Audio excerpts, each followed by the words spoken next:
কল্কি পুরাণ, কল্কি পুরাণের সুখ সংবাদ। সুখ পাখি তিনি কল্কির স্ত্রী পদ্মাবতীকে সিংহলে রেখে এলেন এবং বললেন, আমি ঠিক সম্বলে যাচ্ছি আমার প্রভুর কাছে, আমি আমার প্রভুকে তোমার সামনে এনে হাজির করব। এই বলে সেই পদ্মাবতী কাছে প্রতিশ্রুতি দিয়ে সুখ পাখি চলে এসেছেন। এরপর তিনি সম্বলে এসেছেন, এসে তিনি তার প্রভুকে নিয়ে সিংহলের দিকে অগ্রসর হচ্ছেন। যখন তিনি সিংহলের দিকে অগ্রসর হচ্ছেন তখন তিনি চিন্তা করলেন, আমার প্রভু হলেন প্রচণ্ড বিদ্বান, বিদ্যা বুদ্ধি সম্পন্ন। কারণ পরশুরাম তাকে বেদ পাঠ দিয়েছে, বেদান্ত শিখিয়েছে, খুব বিদ্বান। এরপর তিনি নিজে মনে করলেন, আমি তো কম বিদ্যান না, সুখ পাখি। শিব আমাকে বর দিয়েছেন, আমি মানুষের মতো কথা বলতে পারবো এবং সমস্ত বিদ্যা বিশারদ। আমার প্রভু যে বিশারদ না, আমিও বিশারদ। আমার প্রভু যেমন বেদ শিক্ষা হয়েছেন, আমিও বেদ শিক্ষা পেয়েছি। তাই তিনি আস্তে আস্তে বেদের কথা চিন্তা করছেন, তিনি ঋগ্বেদের কথা চিন্তা করছেন। তিনি চিন্তা করছেন বেদ। প্রথমে ছিল শ্রুতি, যখন কোনো মুদ্রণ যন্ত্র ছিল না, পৃথিবীর কোনো বই ছিল না। অনেকেই বলে এটা পুরাতন, সেটা পুরাতন। এই 10,000 ধর্ম, 43,000 বর্তমানে। তাদের একটা বই আছে, বলে এটা আমার সেই ঈশ্বর কর্তৃক, ওটা আমার সেই কর্তৃক, ওটা আমার সেই কর্তৃক।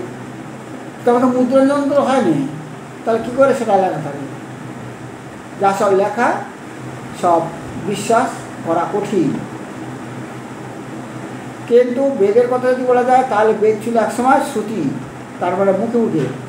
যখন মুদ্রযন্ত্র ছিল না তখনও ছিল বেদ। তারপর বেদটা ভাগ হয়ে গেল 4টে ভাগে ভাগ: ঋগ্বেদ, সামবেদ, যজুর্বেদ, অথর্ববেদ। এরপর আস্তে আস্তে ঋগ্বেদ ভাগ হয়ে গেল, সংহিতা, ব্রাহ্মণ, এরকমভাবে 4টে ভাগ, বিভিন্ন সংহিতা, ব্রাহ্মণ, আরণ্যক, এইরকমভাবে। সেই সুখ পাখি চিন্তা করলেন বেদের কথা, ঋগ্বেদের কথা, ঋগ্বেদ সংহিতার কথা। ঋগ্বেদ সংহিতা নিয়ে আলোচনা করলেই দেখতে পাওয়া যাচ্ছে, তিনি চিন্তা করলেন ঋগ্বেদ সংহিতা নিয়ে আলোচনা করলে দেখতে পাওয়া যাচ্ছে সেই বেদ সাধারণত 10টি মণ্ডলে বিভক্ত।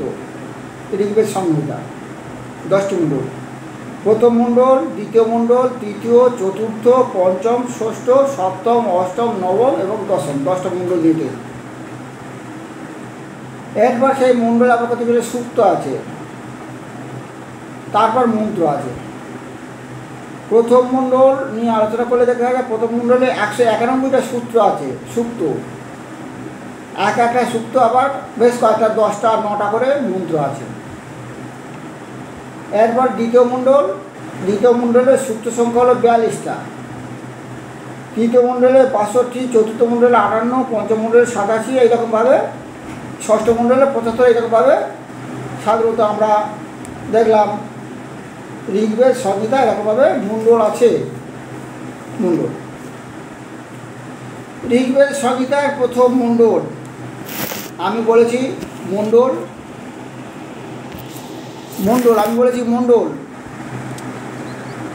প্রথম মণ্ডল, দ্বিতীয় মণ্ডল, তৃতীয়, চতুর্থ, পঞ্চম, ষষ্ঠ, অষ্টম, নবম, দশম। সেই প্রথম মণ্ডলে নিয়ে আলোচনা করলে দেখতে পাওয়া যাবে প্রথম মণ্ডলে আর কি সূক্ত আছে।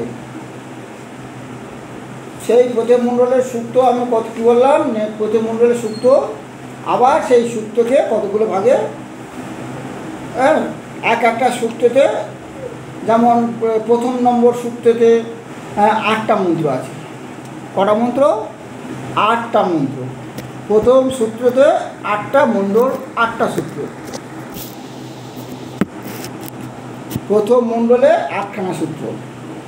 প্রথম সূত্র, প্রথম 8খানা মন্ত্র, আমি যদি ঋগ্বেদ পড়ি, ঋগ্বেদ যদি পাঠ করা যায়, তিনি বলছেন সে সূক্ষ্ম চিন্তা করছে, যদি ঋগ্বেদ পাঠ করা যায় তাহলে সাধারণত সেখানে প্রথম মণ্ডলের প্রথম সূক্তে 9টা মন্ত্র আছে। সেই মন্ত্র কী কী?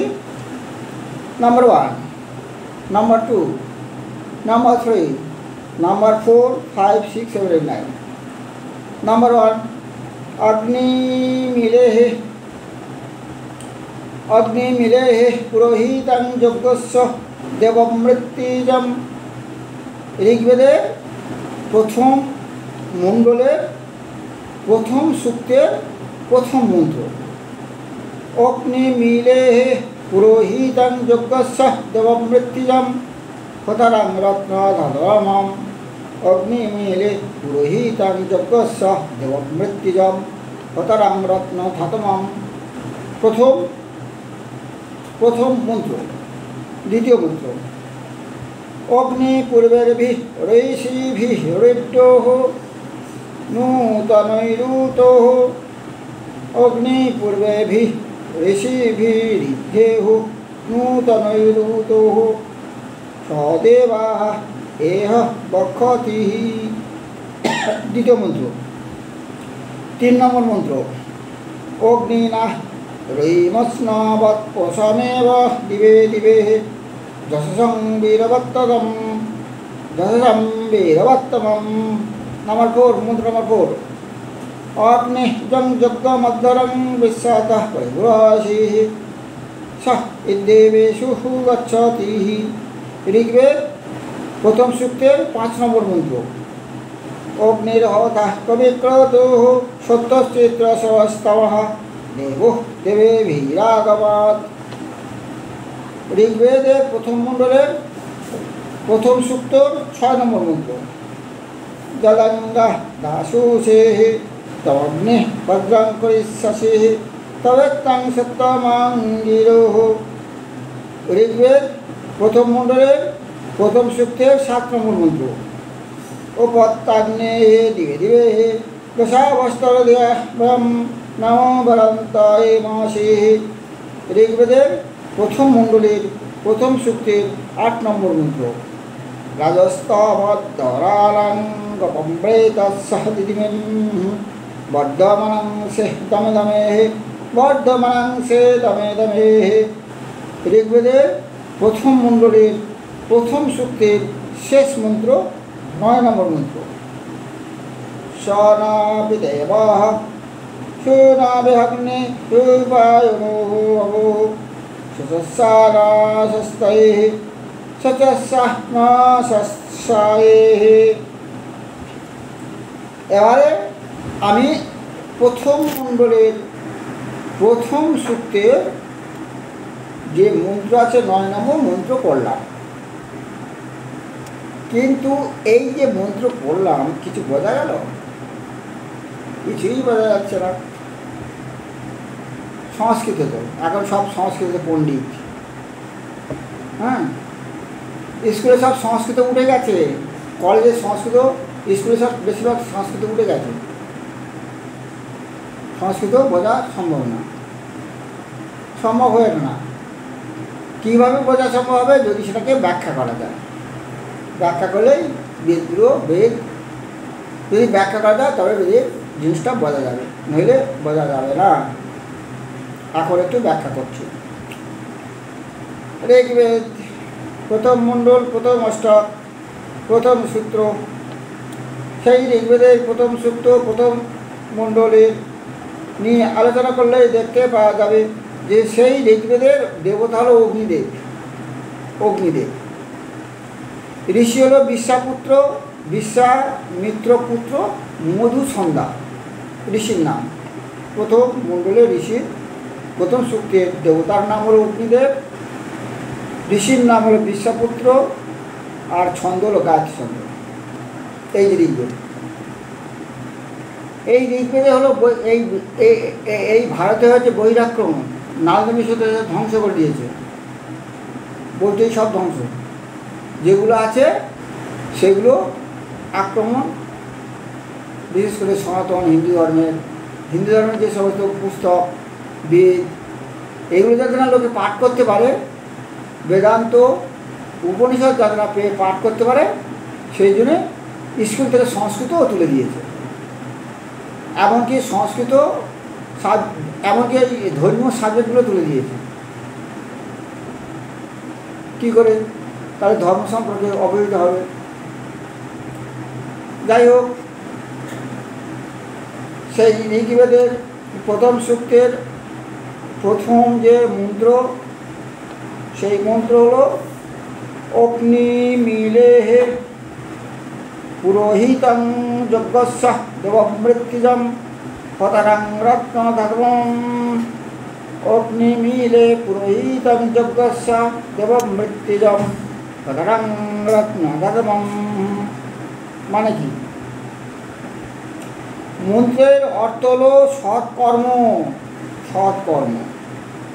অগ্নি মিলে পুরোহিতং যজ্ঞস্য দেবমৃত্যুজম হতরং রত্নধর্মম। সৎকর্ম। সৎকর্ম মানে কি? মনুষ্যগণের হিত সাধক, সৎকর্মের দেবতা, অর্থাৎ সৎকর্ম যাদের দীপ্তি দানাদি গুণস্বরূপ, সর্বদা সৎকর্মে নিয়োজক, দেবগণের বা দেবভাবসমূহের আহ্বানকারী, ধর্মার্থ কাম মোক্ষস্বরূপ পরম ধনে বিধাতা জ্ঞানদেবতাকে, সেই তেজময় চৈতন্য স্বরূপকে আমি স্তব করি।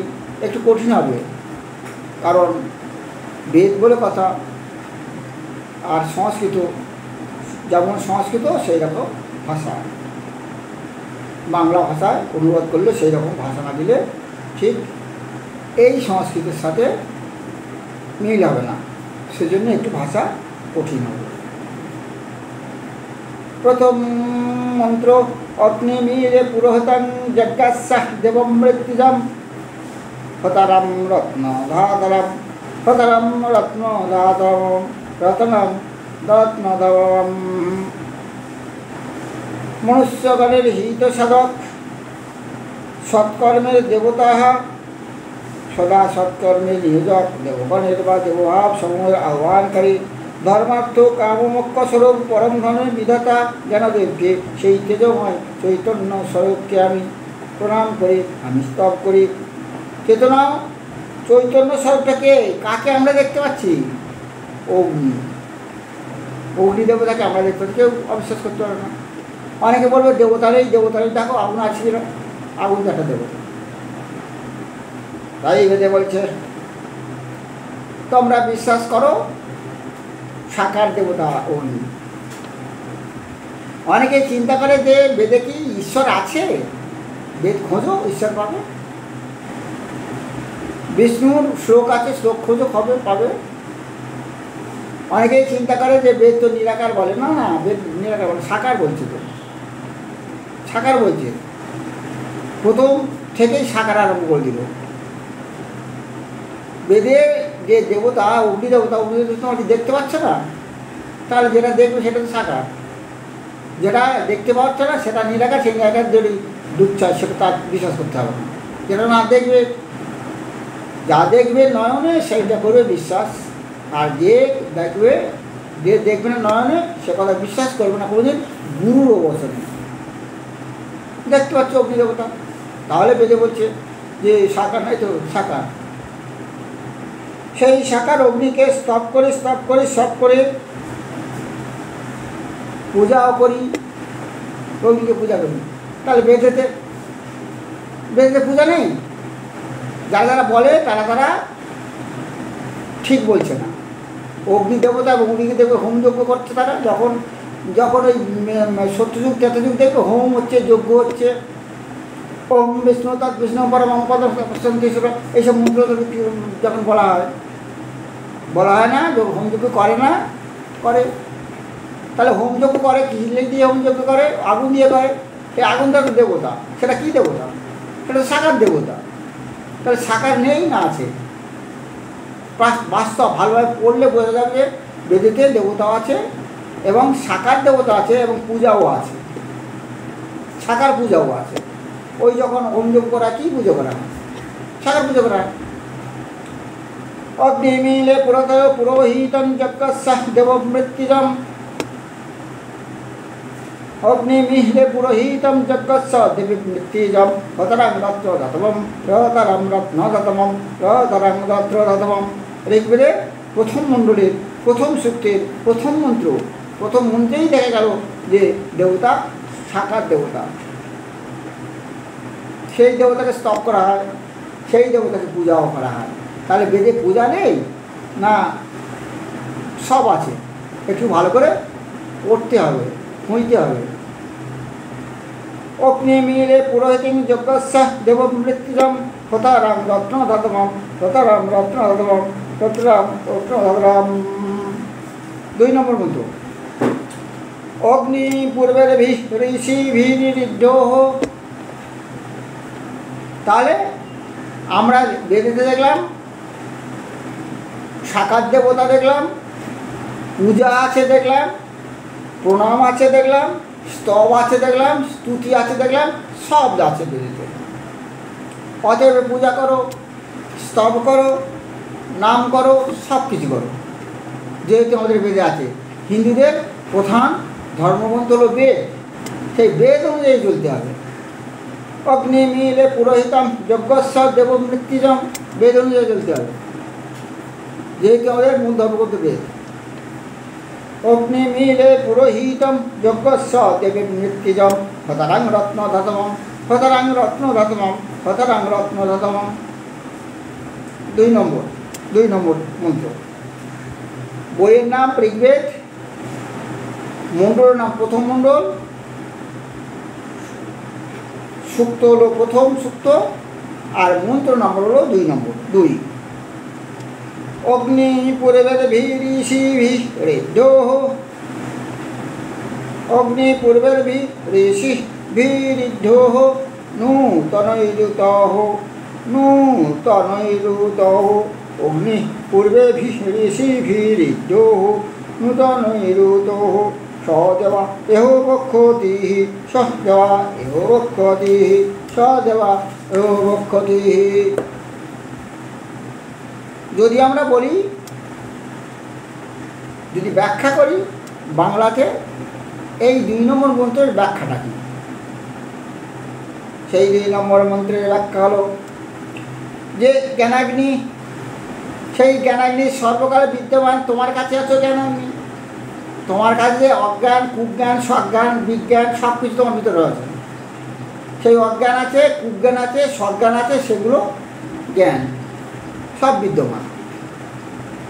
সেই যে জ্ঞানাগ্নি, সেই জ্ঞানাগ্নি সর্বকাল বিদ্যমান। কাম, ক্রোধ, লোভ, মোহ, মদ, মাৎসর্য তোমার মধ্যে ভিতরে ঢুকে আছে।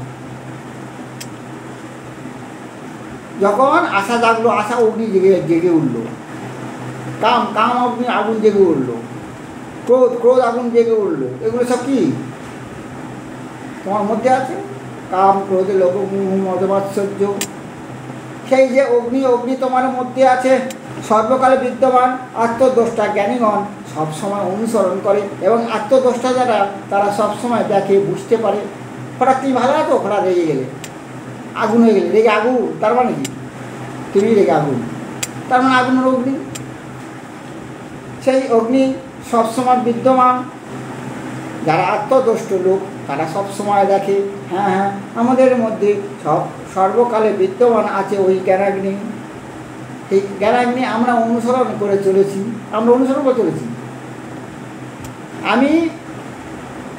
আমরা যেমন, আমার ছায়া যেমন আমাকে অনুসরণ করে চলেছে। আমি যদি দাঁড়াই, ছায়া উঠে দাঁড়াবে। আমি যদি ঘুমাই, ছায়া ঘুমাবে। আমি যদি বসে থাকি, ছায়া আমার সাথে বসে দেবে। আমি যদি ছুটি, ছায়া আমার সাথে ছোটা আরম্ভ করে দেবে। আমি যদি স্নান করি, ছায়া আমার সাথে স্নান করা আরম্ভ করবে। আমি যদি খাই, ছায়া আমার সাথে খাওয়া আরম্ভ করে দেবে। আমাকে অনুসরণ করে।